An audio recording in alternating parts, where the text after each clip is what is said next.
Hi guys, it is a hot, sticky, miserable day here in the end times in Paradise in St. Croix, Virgin Islands. Somehow this wind has blown us into Wednesday morning, I believe April 27th, 2016, thereabouts. So Wednesday morning is the day I bring you my climate change meltdown roundup rant, which, at least in the year 2016, is quickly becoming about my easiest day of the week to be an environmental alarmist and a doomsday prophet talking about the apocalypse. And we're going to start off with this article from Salon magazine. I like these guys at Salon, but they were actually reprinting this story from Climate Central, evaluating this unadulterated horseshit UN climate agreement that was, I guess, finalized on Friday, where the all of these planet-eating world leaders. My little dog is probably going to knock the camera over. Where all of these these goddamn planet-eating world leaders are acting like they are going to keep this planet. Yes? What's your problem? You got something to say to the you want to rant? You want to take over the rant? Yes? You tell them what you think of the the COP21 agreement. What do you think of the COP21 agreement? Say. Yeah. You tell, what do you think of the goddamn UN saving the planet? Would you like to rant? Anyway, where was I before I was so rudely interrupted? Oh yes. So, anyway, what this story is about is an analysis of what chance COP21 has of saving the planet. And they're talking about this completely over the top, unadulterated horseshit. Not 2-degree target, but the 1.5 degrees Celsius threshold. Okay, take it away, Climate Central via Salon, via Yahoo News. We are flirting with apocalypse. The planet inches ever closer to the 1.5 degree Celsius threshold. Analysis finds the world will have to dramatically accelerate emissions reductions to meet Paris Climate Agreement. Yes, I bet. To put it mildly, you know, inches towards, it's already passed. They signed this goddamn thing in December, and about 6 weeks later, it already passed the threshold. But anyway, not counting that little detail. Okay. So our global leaders are meeting in New York to sign the Paris Climate Agreement. One of the expressed purposes of the document is to limit warming to well below 2 degrees Celsius above pre-industrial levels, and pursuing efforts to limit the temperature increase to 1.5 degrees Celsius. And a Climate Central analysis shows that the world will have to dramatically accelerate emissions reductions if it wants to meet that unadulterated horseshit goal. The average global temperature for the first 3 months of 2016 was 1.48 degrees Celsius, essentially equaling the 1.5 degree warming threshold agreed to by COP21 negotiators in Paris. February, in fact, exceeded the 1.5 degree target at 1.55 degrees Celsius, marking the first time the global average temperature has surpassed the sobering milestone in any month. And then March followed suit, checking in at right at 1.5 degrees, and January's mark of 1.4 degrees Celsius puts the global average temperature change from early industrial levels for the first 3 months of 2016 at 1.48 degrees Celsius. Then it breaks it down how all of this comes up. Then they compare the Climate Central data to NASA's data. So NASA's data showed a February temperature anomaly of 1.63 degrees above early industrial levels, with March weighing in at 1.54 degrees. Oh, Jesus. Anyway, this is a long, involved story, and then I can't, you know, so they say all this, how we're already at 1.5 degrees. Here in the first 3 months of 2016, I have no idea where this bullshit sentence comes from in the middle of this story. If current emissions trends continue, we could cross the 1.5 degree threshold in 10 to 15 years. 10 to 15 years, we've already crossed it. Okay, and then of course, just so you understand, this dramatic global hot streak that kicked off 2016 doesn't necessarily mean the world has already failed to meet the goals in the Paris Agreement. 3 months do not make a year, blah, blah, blah. And then they also talk about this year is also in the wake of a strong El Nino, blah, blah, blah. But the bottom line is this. The hot start for 2016 is a notable symbolic milestone. The day the world first crossed the 400 parts per million threshold for atmospheric carbon dioxide heralded a future of ever-increasing carbon dioxide. So too do the first 3 months of 2016 send a clear signal of where our world is headed and how fast we are headed there if drastic actions to reduce carbon emissions are not taken immediately. And that is why we are flirting with the apocalypse.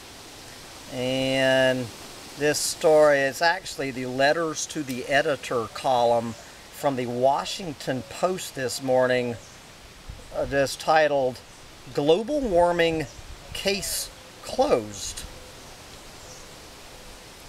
In his April 24th op-ed, the Scientific Silencers Take Aim, George F. Will, this conservative columnist, George F. Will, claimed that debatable questions still include the extent to which humans are contributing to climate change.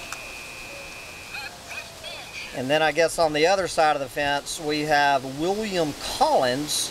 Instead of being some commentator, is Director of Climate and Ecosystem Sciences at Lawrence Berkeley National Laboratory, has succinctly made the case that humans are responsible.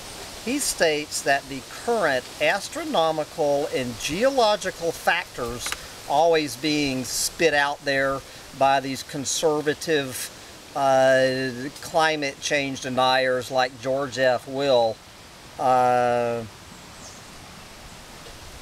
astronomical and geological factors such as changes in the sun, changes in Earth's orbit, and volcanic activity simply cannot explain the increase in temperature in the lower atmosphere while the upper atmosphere is cooling. In the lower atmosphere, the carbon isotopes that are rapidly accumulating and trapping heat have been measured and can come from only one source: the burning of fossil fuels. Case closed. And then, so with that as the background, they open it up to letters to the editor. I'm only going to read the very first one from Michael Dominic from Arlington, Virginia. You go, Michael. According to Michael, climate change is simply shorthand for a whole range of its concomitants, including environmental degradation, deforestation, desertification, atmospheric carbon dioxide and methane buildup, soil erosion and nutrient loss, toxic waste accumulation, sea level rise, fossil fuel and other resource overuse, shortages of fresh water, fishery and coral reef decline, biodiversity shrinkage, and increasing socio-political instability and violence. What is fueling all of this? Human population, which has tripled since World War II.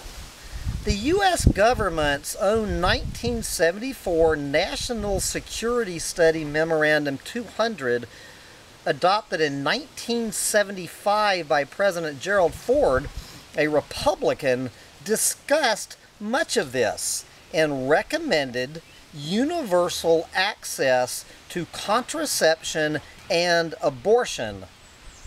The Security Memorandum, however, was mysteriously classified and buried for nearly 20 years and then ignored.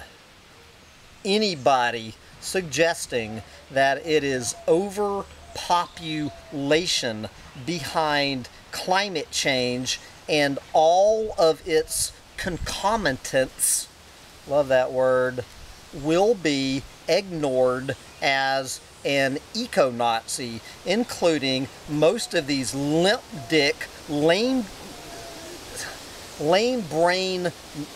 mainstream environmentalists who will not have the balls to call a spade a spade.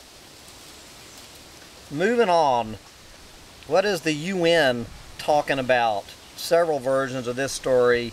60 million people worldwide hit by El Nino. Some 60 million people worldwide need assistance due to havoc wreaked by the El Nino climate phenomenon, but a shortage of funding could threaten the delivery of life-saving aid, the UN warned Tuesday. The numbers are truly alarming. Blah, blah, blah. And in addition to the 60 million people already directly affected by this year's El Nino, quote, there will be millions more who are at risk. Mainly, of course, we're talking about Africa. And the UN holding out its hand for $3.6 billion. And meanwhile, they have collected a total of $1.4 billion.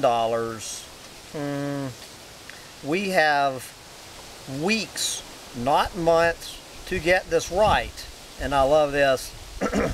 Making matters worse, the communities, mainly in Africa, still reeling from the impact of El Nino, are likely to get slammed again later this year by a return swing of the pendulum with its opposite number, La Nina. This is one of these sub-Saharan African huggers. So when La Nina hits, the community will be again devastated and possibly even much worse. There's just no way out. Alright, this is, you know, each week I've been bringing you the headlines, the escalating apocalyptic headlines from the Great Barrier Reef. And this is the headline of the week on the Great Barrier Reef from Climate Progress. Record-breaking hot ocean temperatures are frying the Great Barrier Reef. It seems like that should be boiling the Great Barrier Reef. Yep. The Great Barrier Reef's coral is dying, and it may never be the same again. Last month, as historically high ocean temperatures bathed the waters around the Great Barrier Reef, the Australian government raised the coral bleaching threat to the highest level possible. On an aerial reconnaissance trip, researchers observed parts of the reef that are supposed to be the most pristine and vibrant. What they saw was chilling. This is Professor Terry Hughes of the National Coral Bleaching Task Force. Quote, "This has been the saddest research trip of my life. Almost without exception, every reef we flew across showed consistently high levels of bleaching from the reef slope right up to the top of the reef. We flew for 4,000 kilometers, what's that, about 2,500 miles, in the most pristine parts of the Great Barrier Reef and saw only 4 reefs that had no bleaching. The severity is much greater than in earlier bleaching events in 2002 or 1998.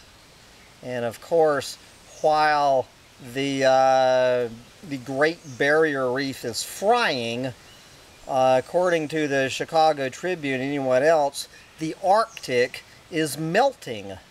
The Arctic is melting, and scientists just lost a key tool to observe it.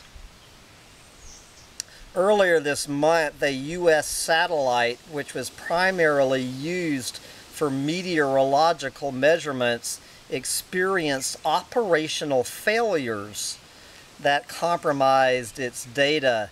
And while there are some similar satellites in orbit that can take over the data collection for now, they're old enough that scientists are unsure how much longer they will last. Now, with no government plans to launch a replacement anytime soon, scientists who rely on these satellites for valuable climate data are beginning to worry about the future of their research. And the problem comes at a vital time, one when the Arctic and other remote regions are seeing rapid changes, and scientists badly need these instruments to track them. Just last month, the National Snow and Ice Data Center reported that the maximum extent of Arctic sea ice this past winter was at a record low for the second straight year. The Arctic sea ice record has been one of the most important ways scientists have tracked the progress of climate change over time, but as of April 12th, the Snow and Ice Data Center was forced to release a statement explaining that its daily sea ice updates have been suspended until further notice due to technical difficulties with the satellite.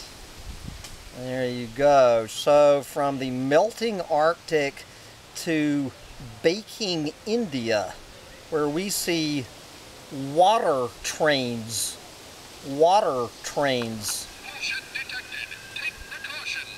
bring scant relief to drought-ravaged India state, as millions of Indians have been hung out to dry in the state with the worst. This is the state of Maharashtra,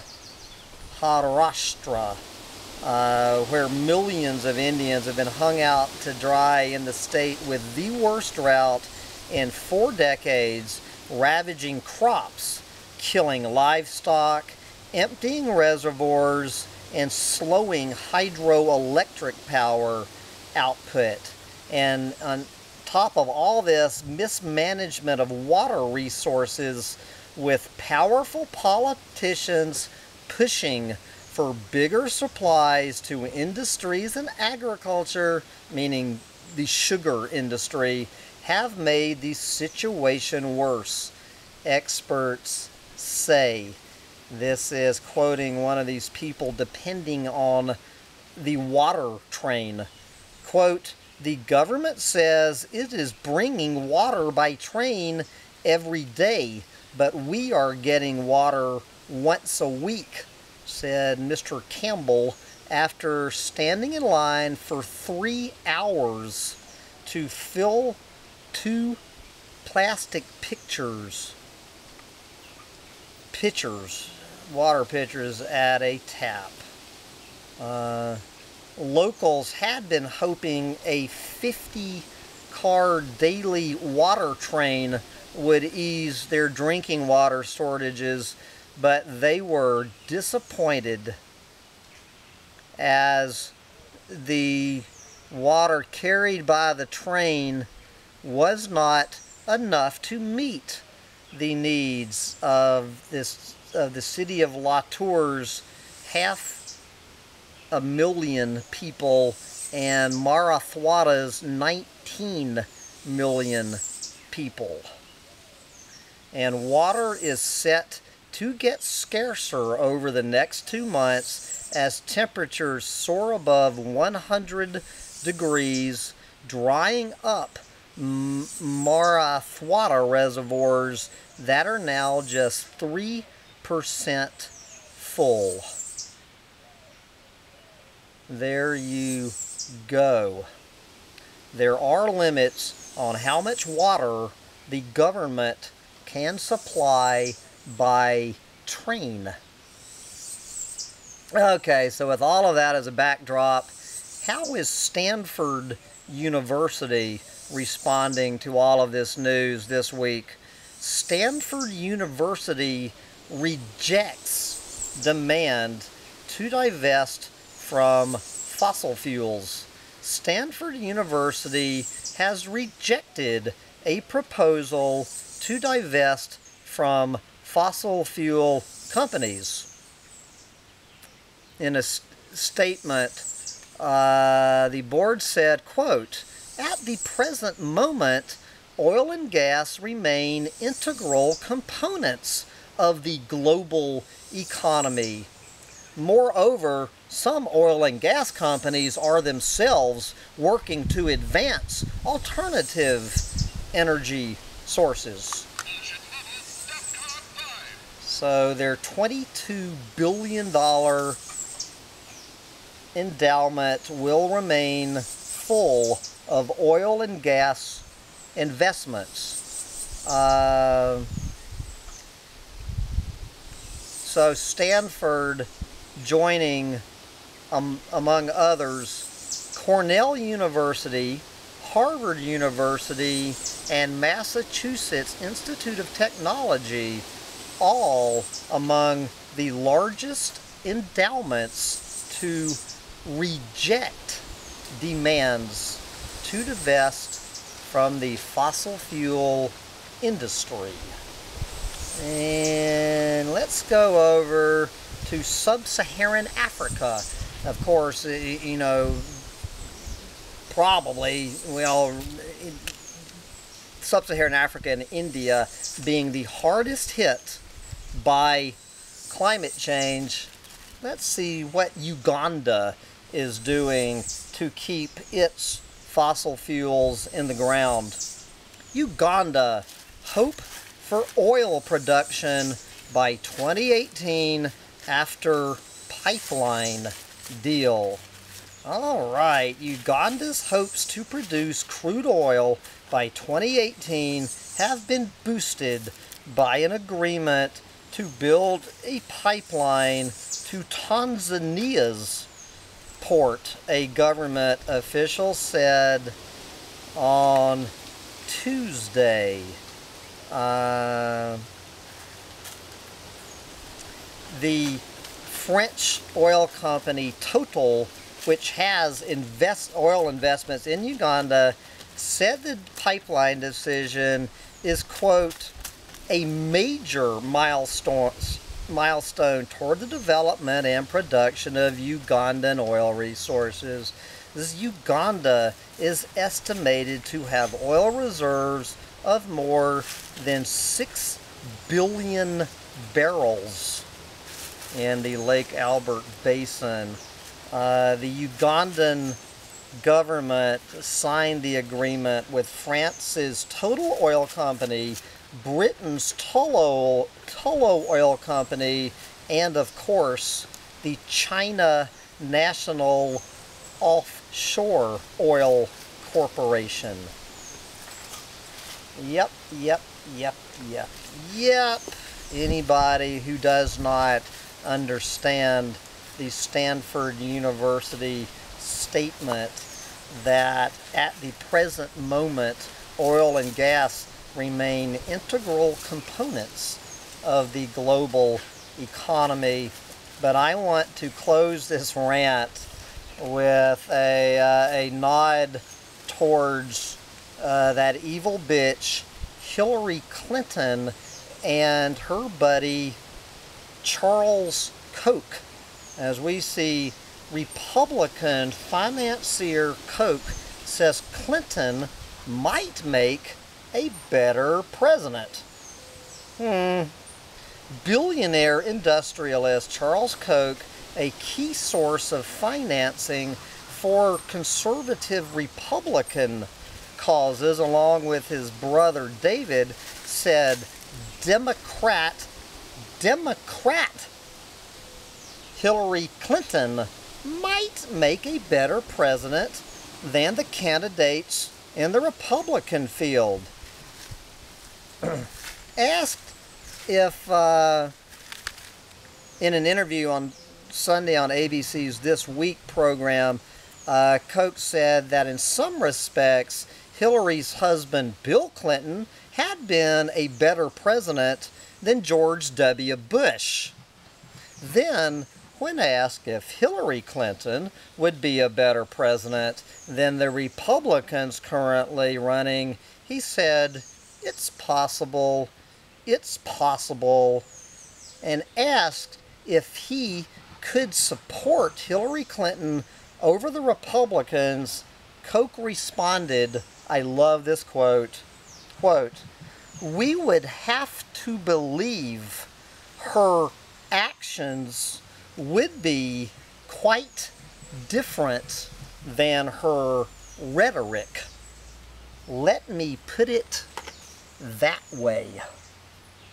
Yes, there is nobody more than the Koch brothers who would be cheering on the presidency of Hillary Clinton, that lying sack of shit, evil bitch.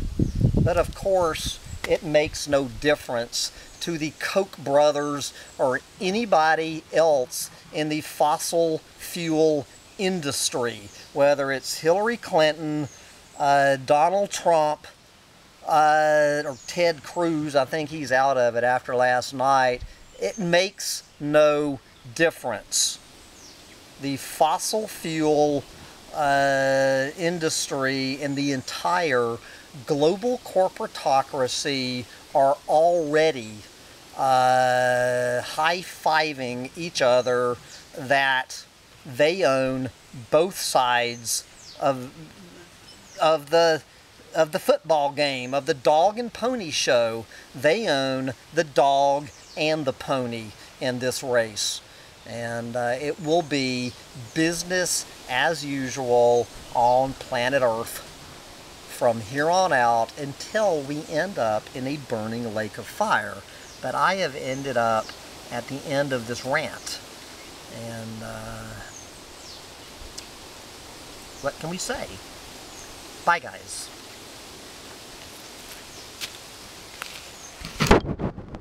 Do you have anything to add to your comments to the Koch brothers?